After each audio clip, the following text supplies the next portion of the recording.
नमस्कार दोस्तों, मैं हूं रचना सिंभालो। तस्वीरें आप देख रहे हैं हरियाणा के करनाल से। मैं आपको बता दूं कि आज यहां पर किसान नेता गुरनाम सिंह चड़ोनी पहुंचने वाले हैं और आयोग के आगे बयान दर्ज करने वाले हैं। आप सब जानते हैं कि जो कुछ हुआ था बस्ताड़ा टोल प्लाजा में, कि किस तरीके से लाठीचार्ज किया गया था किसानों के ऊपर। उस दिन मुख्यमंत्री ने करनाल आना था, उनके कुछ प्रोग्राम थे, उनका विरोध किसानों ने करना था, लेकिन उनको बस्ताड़ा टोल प्लाजा पर ही रोक दिया गया था। फिर उन्होंने नेशनल हाईवे को जाम किया था, जिसके बीच में जो लाठीचार्ज किया गया था और एसडीएम आयुष सिन्हा ने ये कहा था कि इनके सर फोड़ दो, जो कि बिल्कुल सही नहीं था। उसके बाद इन्होंने कार्रवाई की मांग की, लेकिन जब जल्द से जल्द कार्रवाई नहीं की गई, उन्हें सस्पेंड नहीं किया गया, तो लघु सचिवालय के आगे भी इन्होंने काफ़ी दिनों का जो है धरना प्रदर्शन किया गया था। उसके बाद ये फैसला निकाला गया था कि जो रिटायर्ड जज हैं वो इन कार्रवाई करेंगे, वो पहले जाँच करेंगे, उसके बाद कुछ कार्रवाई की जाएगी। उसी को लेकर आज गुरनाम सिंह चड़ोनी आज यहाँ पहुँचे हैं बयान दर्ज करवाने के लिए। उनसे भी बातचीत करते हैं और जानते हैं कि वो क्या कुछ कहना चाहते हैं। तो तस्वीरों में हमारे साथ बने रहिएगा और इस वीडियो को भी ज़्यादा से ज़्यादा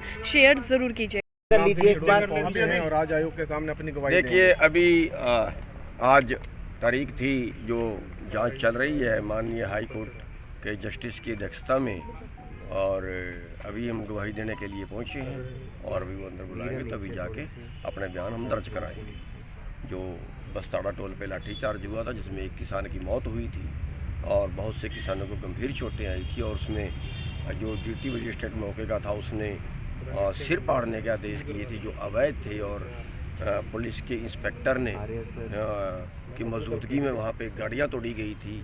ये तीनों चीज़ें अवैध थी। सिर पे लठ मारना अवैध था, क्योंकि लाठी चार्ज का जो ऑर्डर होता है वो टांगों से नीचे मारने का होता है, उसके ऊपर लाठी मारने का ऑर्डर नहीं होता, और सिर फाड़ने का आदेश तो बिल्कुल ही नहीं होता, और गाड़ियाँ तोड़ना वो अवैध है।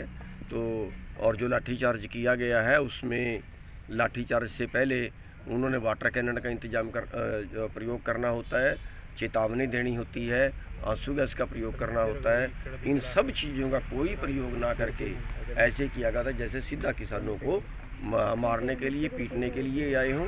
तो उसके बयान अभी हम जाके अंदर देंगे। पहली गवाही में क्या कुछ बातें हुई और आज क्या कुछ बातें रखने वाले हैं आप? देखिए, जो पहली गवाही हुई है उसमें तो जो लोग मौके पे थे उनकी गवाही थी, उन्होंने जो भी हालत बताए, और मैं जो करूँगा वो पूरी जो हमने पूरे अपने जो तथ्य हमारे सामने आए वो तथ्य सारे पेश करेंगे, और जो हमारे आने के बाद यहाँ पे हुआ, जो हमने उसके आगे ही कार्रवाई की, वो सारे उनको बताएं। एक साल की क्या तैयारी है? 26 नवंबर नज़दीक है, लगातार बैठकें चल रही हैं सिंगू बॉर्डर पर। हाँ, 26 नवंबर को दिल्ली कूच की तैयारी कर रहे हैं, संसद कूच की तैयारी कर रहे हैं, और 29 तारीख से सेशन है, 29 तारीख से उसकी तैयारी। गुरनाम सिंह चड़ोनी नाराज चल रहे हैं, सुना है कल मीटिंग छोड़कर भी आ गए। नहीं, वो गलत बयान आया बिल्कुल, वो किसी अखबार में छाप दिया। मीटिंग छोड़कर मैं बिल्कुल नहीं आया, मीटिंग समाप्त होने के बाद आया। ठीक है जी, अलग कमरे में चले गए थे, आपके गुस्सा है, कोई नाराजगी है? देखिए, नारेबाजी करी? नहीं, वो कुछ बाहर लोग थे, फैसला भी क्लियर नहीं हुआ है। उसके पहले कोई आदमी मीटिंग से आके बाहर कोई टेलीविजन को बयान देता है, वो प्रोटोकॉल के विरुद्ध है, वो संयुक्त मोर्चे के प्रोटोकॉल के भी विरुद्ध है। उस बात का हम तो अंदर बैठे थे, हमें तो पता भी नहीं लगा कि क्या मैटर है, लेकिन बाहर लोगों ने उस चीज़ का विरोध किया था। और किसान नेता इस बात से भी नाराज हैं कि गुरनाम सिंह चड़ोनी पंजाब क्यों जा रहे हैं, वहाँ पर जाकर इतनी जनसभाएं क्यों कर रहे हैं? देखिए, जनसभा तो कोई कहीं भी कर सकता है।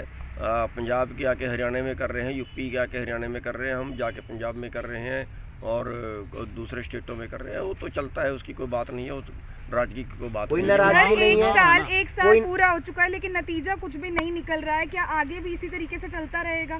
देखिए, ये तो परमात्मा जाने क्या होगा, हमारा प्रयास तो लड़ना है, और जब तक हम जीतेंगे नहीं तब तक लड़ते रहेंगे। गुरनाम सिंह चड़ोनी जी, उन जत्थेबंदियों में कोई नाराजगी नहीं है, आपस में सब ठीक है? सब ठीक ठाक है, परवाह मत करो, इकट्ठे हैं। राकेश टिकैत कह रहे हैं गुरनाम सिंह चड़ोनी कांग्रेस का आदमी है।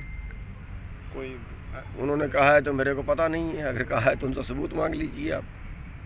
कल मुख्यमंत्री यहाँ पर थे, उनसे बात हुई नारनौंद विषय पर, जो आप लोग हाँसी में बैठे हैं। उन्होंने कहा है कि लोकतांत्रिक सरकार है, दबाव में हम कोई फैसला नहीं लेंगे, जो दोषी हैं उनके खिलाफ कार्रवाई करेंगे। हम भी दोषियों के खिलाफ ही कार्रवाई की बात कर रहे हैं। हम कौन से ये थोड़ी कह रहे हैं कि किसी से अवैध कर दो। जो लोकतंत्र कहता है, जो किसी ने गुनाह किया है उस पर तो कार्रवाई होनी चाहिए ना। उस पर कार्रवाई नहीं होती है तब हमें कुछ करना पड़ता है। जैसे करनाल की घटना है, अगर ये उस एसडीएम को सस्पेंड कर देते, अगर ये तुरंत उसके ऊपर कार्रवाई करते, जो दोषी पुलिस अधिकारी थे उनके ऊपर मुकदमा दर्ज करते, तो हमें आंदोलन करने की करनाल में ना जरूरत पड़ती। उसी के लिए आंदोलन करना पड़ता है कि जब सरकार जो न्याय नहीं देती है। उन्होंने ये भी कहा कि कुछ ही आंदोलनकारी किसान हैं और वो अपनी जिद पर अड़े हैं, अगर जिद हटा देंगे तो फिर समाधान भी निकल जाएगा। और नहीं, हम ये कहते हैं कि जिद पे सरकार अड़ी है। जब देश का किसान मांग रहा है हमें ये कानून नहीं चाहिए, तो सरकार ज़बरदस्ती को थोप रही है। एक तरफ वो कहते हैं किसानों का फ़ायदा होगा, किसान कह रहे हैं हमें फ़ायदा नहीं चाहिए, तो सरकार कोई ज़बरदस्ती फ़ायदा करेगी हमारा। तो जिद पे सरकार अड़ी हुई है। कोई बात अपनी तरफ से आप रखना चाहते हो? अपनी तरफ से तो हम ये रखना चाहते हैं कि अभी टाइम है, बीजेपी को समझ जाना चाहिए, अभी किसानों की बात मान ले। लोक हित में लोग लड़ रहे हैं, 700 किसान बैठे बैठे शहीद हो गए हैं, और ये लोकतंत्र नहीं है, लोकतंत्र की हत्या मत कल करें। की मीटिंग के दौरान भी एक किसान ने सुसाइड की, ऐसी बात सामने आ रही है। नहीं, मीटिंग के दौरान सुसाइड नहीं किया, मैंने भी वो खबर सवेरे देखी है। शायद रात वो एक किसान पंजाब का फांसी लगा के मर गया, मैंने भी सवेरे ही वो खबर देखी है। और वो फतेहगढ़ साहब का किसान है, और जो भारतीय किसान यूनियन डल्लेवाड़ वाली है उसका वो कोई रीजन पता लगा? नहीं, रीजन पता नहीं। खाद की क्या स्थिति है? सीएम साहब तो कहते हैं सब बढ़िया मिल रही है। अब यही तो बात है ना, असलियत को छुपाते हैं, क्यों छुपाते हैं? जब उनको पता है कमी है तो उस कमी को दूर करने के प्रयास करें। अब ये क्या बात हुई कि उसके साथ कोई सल्फर लगा के भेज रहा है और कंपनी भेज रही है। हम छोटे दुकानदारों को कहते हैं, वो बेचारे बेगुनाह फिर किसानों के गुस्से का शिकार होते हैं। हमने मुख्यमंत्री को लिख के भेजा है कि ये ट्रेन आई है और इस ट्रेन में इतनी तारीख को आई है, एक वैगन सल्फ़र का साथ में ज़बरदस्ती भेजा है कंपनी ने, और आगे डीलरों को वो ज़बरदस्ती सल्फ़र दिया गया, डीलर आगे दुकान वालों को ज़बरदस्ती सल्फ़र दे रहे हैं, दुकान वाले किसान को ज़बरदस्ती सल्फ़र दे रहे हैं। तो वो सारा भेजा है, लेकिन कोई पूछता तो है नहीं, बिके हुए हैं। Thank you. तो आप देख सकते 29 नवंबर से सेशन स्टार्ट है, तो उन्होंने 500 किसानों का जत्था बोला जाने के लिए, ट्रैक्टर ट्राली से जाएंगे, टिकरी बॉर्डर गाजीपुर बॉर्डर से जाएंगे। तो संयुक्त किसान मोर्चे के साथ खड़े हैं। अगर वो कहेगा कि ज़्यादा संख्या में किसान आने चाहिए तो ज़्यादा संख्या में भी आएगा, तो एक बार फिर दिल्ली एक किसान संसद कूच करेंगे। बहुत बहुत तस्वीरों में आप देख सकते हैं कि गुरनाम सिंह चड़ूनी जो किसान नेता हैं वो आयोग को आप देख सकते हैं कि किस तरीके से अपना बयान दर्ज करवाने के लिए अंदर जाते हुए नज़र आ रहे हैं। जो कुछ भी बस्तारा टोल प्लाजा में हुआ था वो गलत था, ये सारे वो आज बयान दर्ज करेंगे। पहले भी एक बार वो यहाँ पर बयान दर्ज करवाने के लिए आए हैं और आज एक बार फिर से पहुँचे हैं। आप देख सकते हैं इस समय जो किसान गुरनाम सिंह चड़ूनी हैं वो अंदर जा चुके हैं। अब देखना ये होगा कि आगे की कार्रवाई क्या रहती है। तस्वीरों में हमारे साथ बने रहिएगा। इस वीडियो को ज़्यादा से ज़्यादा लाइक और शेयर ज़रूर कीजिएगा।